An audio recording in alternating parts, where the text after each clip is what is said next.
How would you draw this image? If you're tempted to draw one flower after the other in full detail until the image is done, there's a much easier way. Drawing is so much easier when you break things down into basic shapes like circles, triangles, and squares. Using basic shapes to construct your drawing first gives you confidence that you have a good solid structure on the page. You know everything's in the right place, it's the right size, and if something's off, you can easily fix it before you commit hours to drawing all the little details. I'm going to start off with a very simple example and increase the difficulty as we go along. Grab your sketchbook and draw with me. What basic shapes could you use to describe this flower? I see two circles. The small circle is centered within the large one. In order to draw the small circle in the very center, you can first draw a line through the large circle, vertically and horizontally, to locate the very center. What shapes do the petals make? They look like teardrops or ellipses to me. I'm going to choose the shape that's faster and more simple to draw, the ellipse. Here I'm quickly placing my ellipses where I want them, using light pressure so it's easy to erase any mistakes. I'm using the large circle as a rough boundary line, allowing some petals to poke out more, making it look more natural.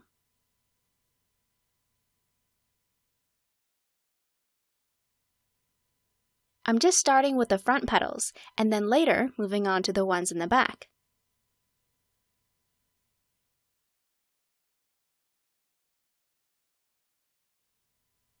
For the petals in the back, draw the full ellipse to make sure that the petal is correctly angled and sized.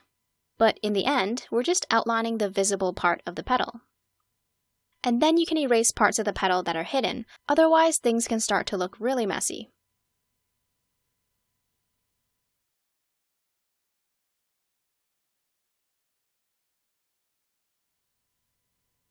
Now I'm going to draw the third layer of petals in the very back. Even though they're barely visible, I'm still going to draw the full ellipse to make sure my petals are in the right place and are angled correctly. Feel free to take some creative liberties. You don't have to draw everything exactly as you see it. Draw what looks good to you. Then, once I'm happy with how my construction lines look, I go in with more detailed pencil strokes that more closely describe the reference image that I'm seeing. Draw lightly so you can erase easily, and then darken your pencil strokes when you're confident with your sketch. I'm drawing mine very dark so you can clearly see what I'm doing. The ellipses help me with the general petal shape and placement, so instead of tracing each one all the way along like I did for the first petal, I want to use the ellipse more as a rough guide because the petals are actually tapered on one end.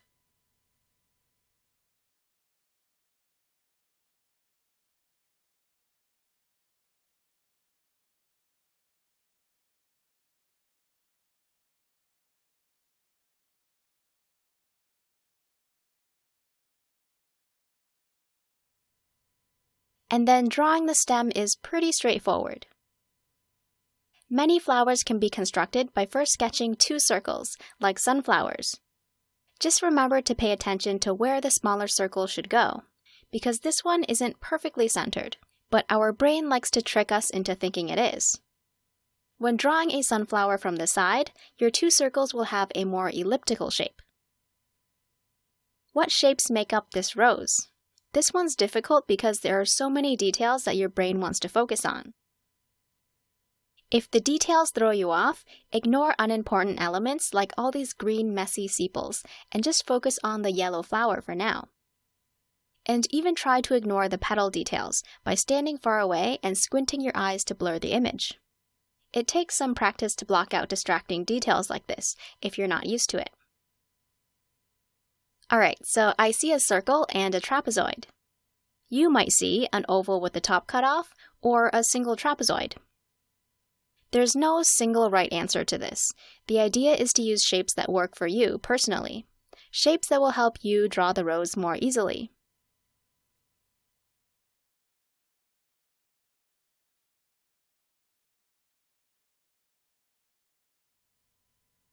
The receptacle at the top of the stem can usually be drawn using a triangle or a circle.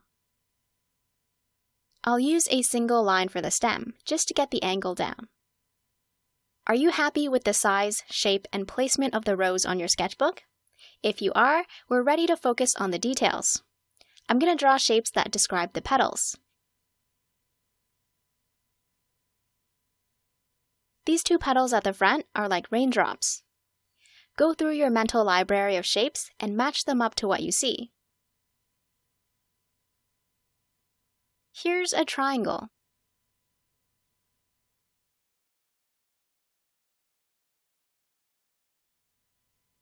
It does take effort to remember to draw basic shapes. I kind of forgot right here and drew a curved line without even realizing it. I've broken the rose into 4 main sections. From here, if you're ready, you can sketch the rose using more detailed lines. I'm going to save some time by drawing dark, confident lines, using the construction shapes as a rough guide. The petals are slightly wavy.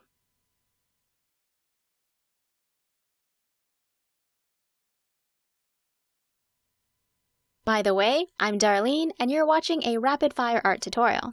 Please like this video if you found it valuable, and subscribe if you want to see more drawing tutorials like this.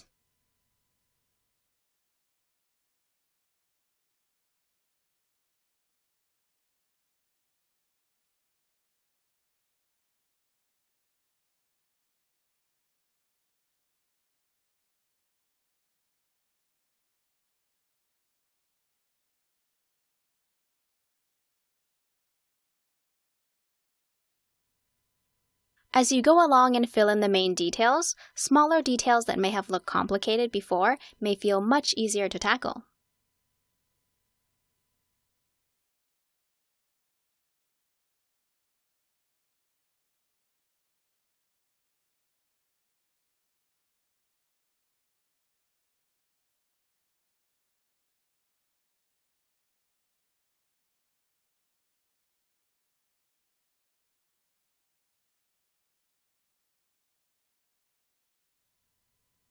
I'm giving the stem some thickness, using the single line as a guide. For the sepals, you can try to copy exactly how they look by using shapes that describe each one, and use measuring techniques to improve your accuracy, like we went over in the intro video, or draw it freehand if you're confident. For details that I find unimportant, I draw them freehand. I don't really like how the sepals look, so I'm making up a few of my own. Don't be afraid to stray away from the reference image, making it more your own, like I'm doing now.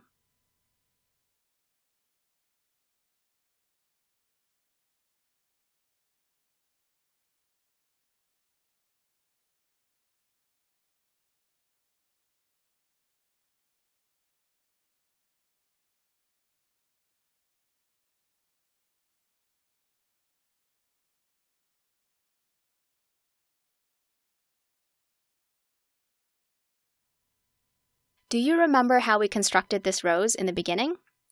Using a similar combination of shapes, you can draw many flower buds or partially bloomed flowers. I'm going to quickly shade this one for fun.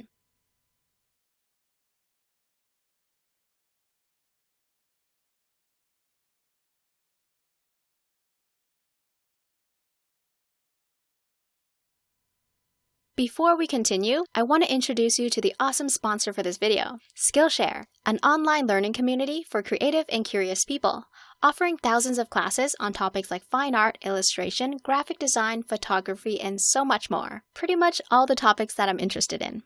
That's just one reason that enticed me to join Skillshare. With high-quality content, I don't lose time searching. I can start learning right away without any hurdles or distracting ads. With a vast variety of topics and teachers to choose from, it makes it so easy to find things that I want to learn and discover brand new topics that excite and inspire me. A class that I seriously love is Chris Hong's class called Steps to Creating Vivid Portraits with Colored Pencils. She broke down a topic I was previously scared of and made it so easy to understand. And I love her colorful style. A key takeaway I learned was that I can use any color I want as long as the portrait still reads well in grayscale. I need to practice way more, but I already see a huge improvement from my previous work. Skillshare classes are well structured, broken down into smaller lessons so I know exactly what I'm getting into and I can quickly jump back and forth between lessons to reference material as I draw. Skillshare is offering the first 1,000 of my subscribers who click the link in the description a 1-month free trial, so you can start exploring your creativity today. Thank you, Skillshare! Alright, let's get back to the tutorial. Now, what shape would you use to describe this entire flower, minus the stem and sepals? Squint your eyes to help take your attention off the details. I see a semicircle. You could draw a circle and cut the bottom off if that works better for you. The stem is aligned to the center of the flower. Draw a line down the middle of your semicircle to know where to draw the stem.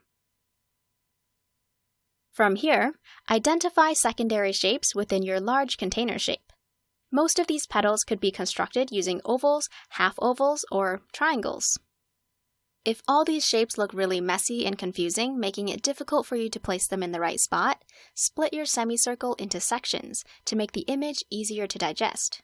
You can use simple shapes to group petals together, or simply cut your container shape using straight lines. Now that we've split this flower into 3 sections, it feels less intimidating to draw, and we can focus on one section at a time.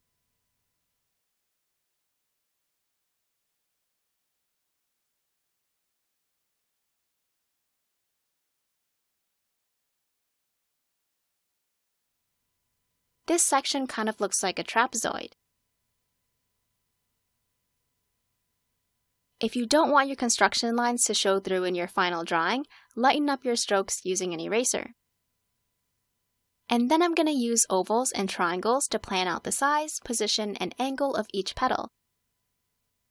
I know that sketching all these shapes every time you draw something may seem tedious, but with some practice, you'll be able to visualize them in your head without having to sketch them, allowing you to improve your free-handed drawing speed and accuracy. For example, I imagined there was an oval here instead of sketching it, and at the same time, the triangle next to it, to make sure there's enough space for the petal on the right before I actually draw it.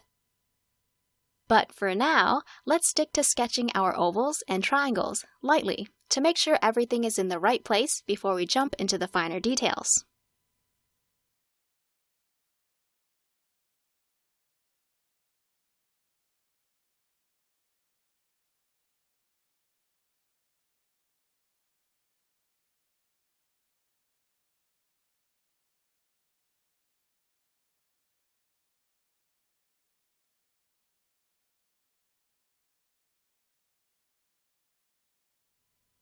Once you're happy with how it looks, you can draw more confident and detailed line work.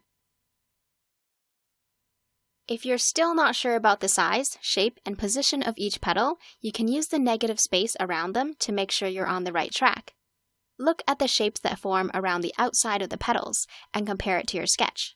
This can help reveal mistakes that you may have missed and help you improve on your accuracy.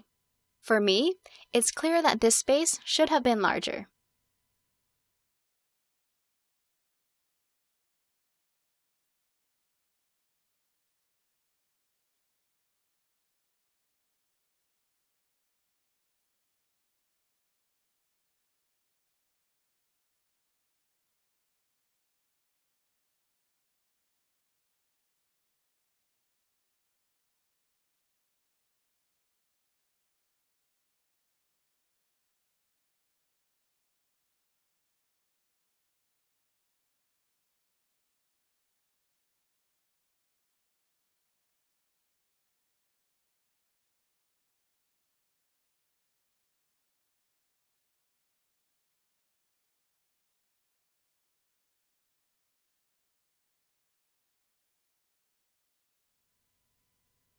And it looks like I missed a petal right here.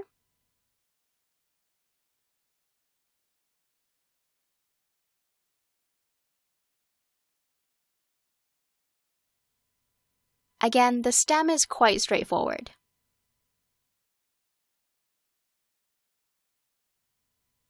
These leaves can be constructed using ellipses or triangles.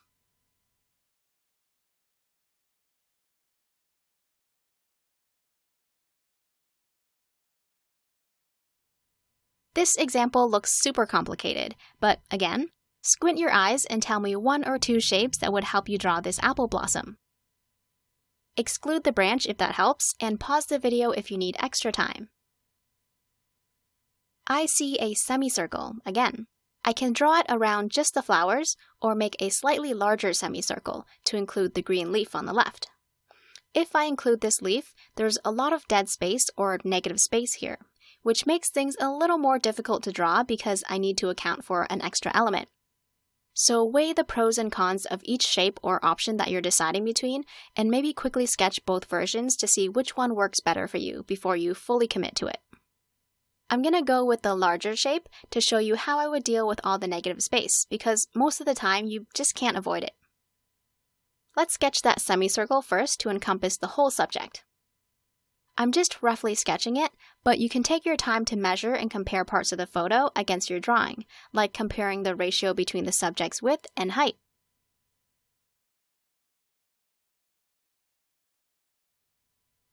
Now I'm going to roughly block out the negative space. We can use a triangular wedge shape to create a boundary line that separates the negative space from the side with all the flowers. Or you could draw a triangle and a trapezoid. Now let's plan out where all of our secondary shapes will go. But there's a lot going on here. To simplify things, check to see if you can break parts of your subject down into groups. It looks like these 2 flowers can be grouped together, using a straight line to divide the semicircle up even further. Now let's ignore these sections and just focus on the right side. That should make the complicated image feel easier to tackle. I think each flower can be described as either a circle or an oval. I'm just lightly planning out where each one goes so I can erase it easily if I make a mistake. Okay, now for the left side. There are only 2 flowers here, so it's quite easy. For the leaf, you could draw an ellipse and a triangle. If the shape is easy for you to draw already and it doesn't play a big role in the picture, I say just go ahead and sketch it freehand, just as you see it, or even change it if you like. The branch can be sketched using some straight lines. You can check the accuracy of each angle of your branch by holding your pencil up in front of your drawing. Keep your pencil locked in that angle, and then slide it over to your reference image. Does everything look like it's in the right place? Are they the right size? You could measure each shape and compare them against each other to check. Use a ruler for higher accuracy. Make any corrections that you need, and then once you're happy, add your details. If the construction lines look too vague for you to work with, continue breaking your image down into as many basic shapes as you need, like the individual petals, the stems, sepals, anthers, etc. But try to keep your lines clean by erasing unneeded pencil marks because things can quickly start to look confusing. Take your time to analyze the individual flowers. I noticed that the sepals for this flower form a pentagon. These dotty things, aka anthers, form a circle, and these ones form an incomplete ellipse. Now I don't have much patience for drawing flowers, so I'm just randomly scribbling in these details. I'm drawing the petals freehand while using the circles and ellipses as guidelines, so I know generally where to draw each flower and the general size.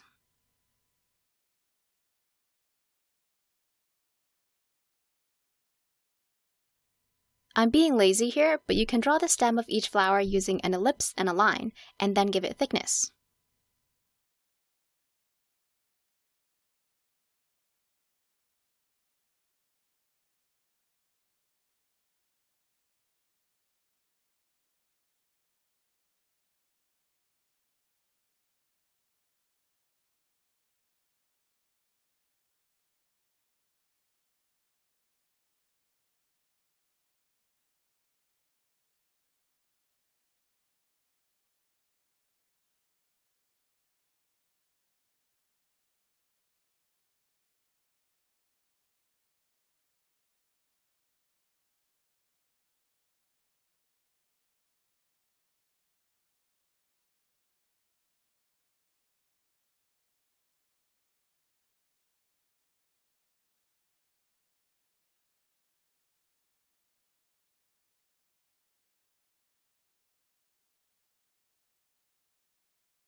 The pointy parts of the branch can be sketched quickly using ellipses or triangles, and then give the branch some thickness while loosely following your construction lines.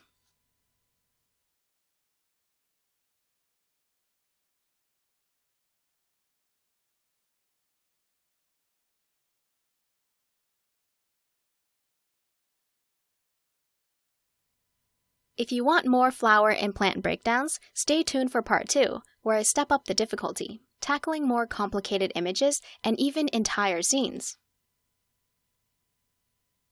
I'm going to leave you with a few more reference images to practice with. Feel free to go back and sketch the examples that we went through using the same shapes or a series of new shapes to see what works better for you.